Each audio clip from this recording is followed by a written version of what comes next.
বন্ধুরা চলে আসছি দীপাবলির ভিডিও নিয়ে। যদিও দেরি হয়ে গেল, কালী পূজার দিনটা আমরা অনেক সুন্দর কাটিয়েছি।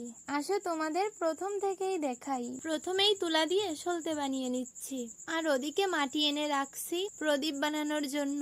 দেখুন বন্ধুরা, এই রোদের ভেতরে সে মাটি মাখাচ্ছে। মাটি মাখানোর পর এই যে সবাই মিলে এখন প্রদীপ বানাতে বসে পড়ছি। দেখো আমার বানানো প্রদীপ, আমরা মোট 101খানা প্রদীপ বানিয়েছি। প্রদীপগুলো তোমাদের কাছে কেমন লাগছে কমেন্টে জানিও। প্রদীপ বানানো শেষ করে এবার উঠানে আলপনা দিচ্ছি। সিম্পল ভাবে একটা আলপনা দিয়ে নিছি। পূজার সমস্ত কাজে সে আমাকে হেল্প করছে, সব সময় আমার সাথেই ছিল।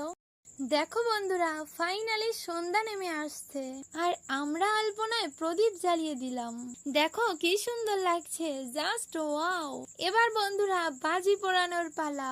দীপাবলির দিনটা আমরা অনেক আনন্দ উল্লাস করছি, তোমরা তো দেখেই বুঝতে পারছো। তোমরা আশীর্বাদ করো আমরা প্রতি বছর একে অপরের পাশে থেকে এমন দীপাবলির দিনে যেন প্রদীপ জ্বালাতে পারি। নৌকার ভেতর প্রদীপ দিয়ে দুই পাশে দুটো মশাল জ্বালিয়ে দিলাম। আমাদের নৌকাটা দেখো ভেসে চলছে, কি সুন্দর লাগছে তাই না? আমাদের মতো কে কে নৌকা ভাসিয়েছো কমেন্টে জানিও।